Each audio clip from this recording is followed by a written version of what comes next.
Kita akan membahas mengenai Jürgen Habermas. Habermas adalah tokoh terakhir dan terbesar dari mazhab Frankfurt yang memiliki keyakinan bahwa teori tidak dapat dilepaskan dari praksis dan bahwa ilmu pengetahuan itu tidak bebas nilai.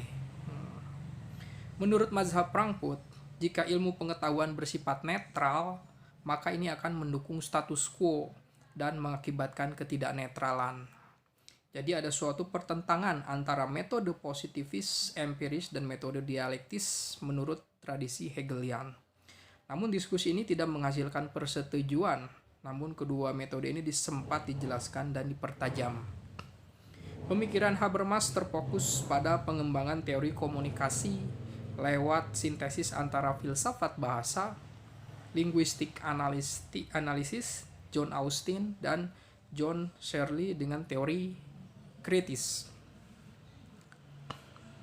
Karya The Theory of Communicative Action adalah usaha mendialogkan teori kritisnya, yaitu teori tindakan komunikatif dengan tradisi ilmu-ilmu sosial modern. Komunikasi merupakan titik tolak bagi Habermas yang berusaha untuk mengatasi kemacetan teori kritis pendahulunya. Sejak masa Marx, filsafat sosial disibukkan oleh usaha untuk mengaitkan teori dan praksis. Masalahnya adalah bagaimana agar pengetahuan tentang sejarah bukan hanya merupakan sebuah kontemplasi, tetapi juga mendorong pada praksis perubahan sosial. Dari kontemplasi harus menghasilkan suatu aksi gitu, karena dinamika masyarakat itu adalah suatu perubahan.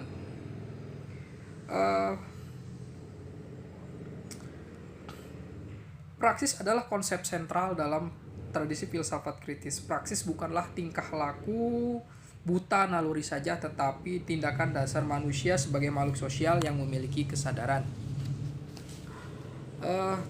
Ada 3 tahap pemikiran filosofis. Dalam buku Pengenalan dan Kepentingan Manusiawi atau Knowledge and Human Interest, Habermas menunjukkan bahwa pengetahuan tidak diperoleh lewat hubungan netral dengan realitas, tapi selalu terkait dengan kepentingan. Jadi ada kepentingan, pengetahuan itu hadir membawa suatu kepentingan. Rumusan kebenaran itu adalah memiliki kepentingan dan dikondisikan oleh kepentingan. Ia menyatakan bahwa kepentingan mengarahkan knowledge atau pengenalan. Ia membedakan 3 jenis pengenalan, yaitu kepentingan pengenalan atau pengetahuan teknis, pengetahuan praktis, dan pengenalan emansipatoris. Jadi pengetahuan teknis misalnya ilmu alam, pengetahuan sosial, teknologis. Kemudian pengetahuan praktis adalah pengetahuan masa lampau dalam ilmu sejarah dan hermeneutika. Kemudian ada pengetahuan emansipatoris seperti psikoanalisis dan teori-teori kritis tentang masyarakat yang terarah pada emansipasi atau pembebasan dari kekuasaan atau ketergantungan. Bagi Habermas, paham bebas nilai dalam ilmu sosial itu keliru dan berbahaya. Karenanya tujuan ilmu-ilmu kritis dengan kepentingan emansipatorisnya adalah membantu masyarakat untuk mencapai otonomi atau kedewasaan. Mundicate. Otonomi kolektif ini terkait dengan pencapaian konsensus bebas dominasi. Kemudian ada tahap kedua. Pada tahap kedua, Habermas merumuskan 3 aspek filsafatnya. Pada teori-teori tindak bicara atau speech act yang diambil dari filsafat bahasa Anglo-Saxon, John Austin dan John Searle, teori argumentasi untuk memperluas pandangan tentang rasionalitas agar dapat dihasilkan suatu pendasaran rasional bagi pendirian kognitif dan normatif. Kemudian ada teori evolusi sosial yang berpegang pada paham kemajuan di bidang kemasyarakatan. Teori speech act. Pada teori tindak bicara, di periode kedua, Habermas berhasil mengerti dan menganalisis struktur praksis komunikatif. Yang dianalisis adalah pengandaian normatif lewat filsafat bahasa Anglo-Saxon. Lewat praksis komunikatif ini, Habermas ingin mengerti tentang seluruh tindak manusia yang bertujuan untuk mencapai persetujuan dengan orang lain dalam konteks sosial. Praktek komunikatif harus dibedakan dari praksis instrumental pekerjaan, sedangkan praksis strategis juga berkaitan dengan orang yang demi tercapainya tujuan pribadi. Bila perlu bisa melawan keinginan orang lain, artinya praksis strategis bertujuan untuk mempengaruhi keputusan diambil oleh orang lain. Inti dari teori speak act adalah berbicara atau berbahasa harus dimengerti sebagai melakukan tindakan-tindakan tertentu, yaitu tindak bicara.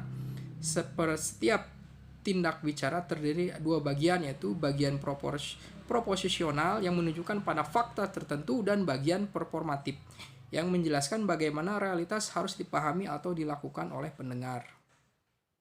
Contoh, saya melarang Anda merokok di sini. Anda harus membuka pintu ruangan ini.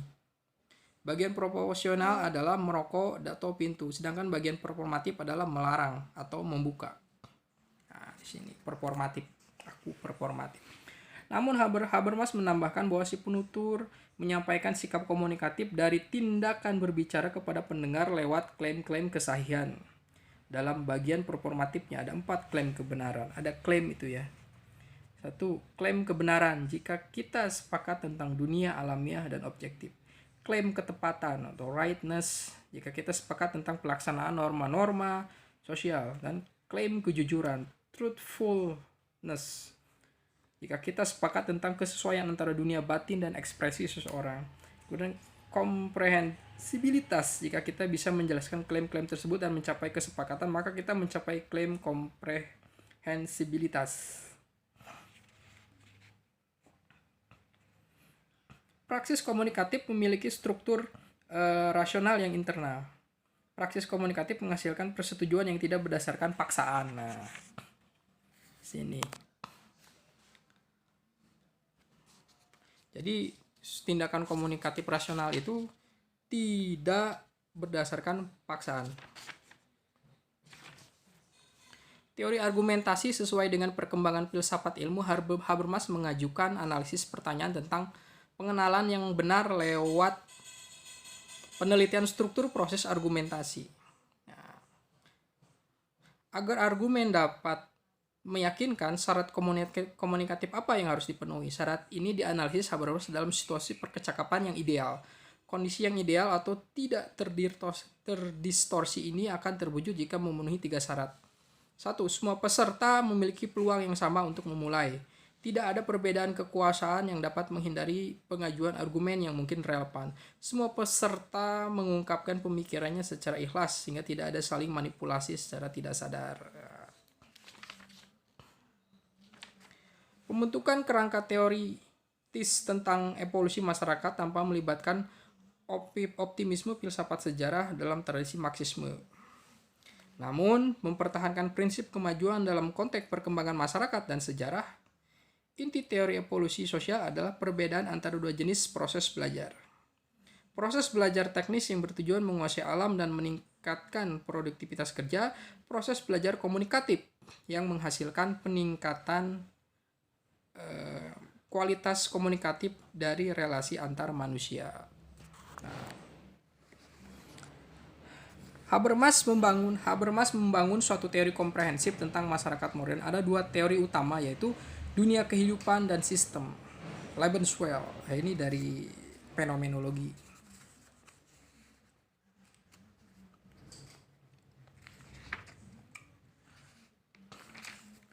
Komunikasi sosial hanya bertumbuh pada dunia kehidupan tidaklah cukup untuk mempertahankan masyarakat, karena masyarakat juga membutuhkan sandang pangan dan papan.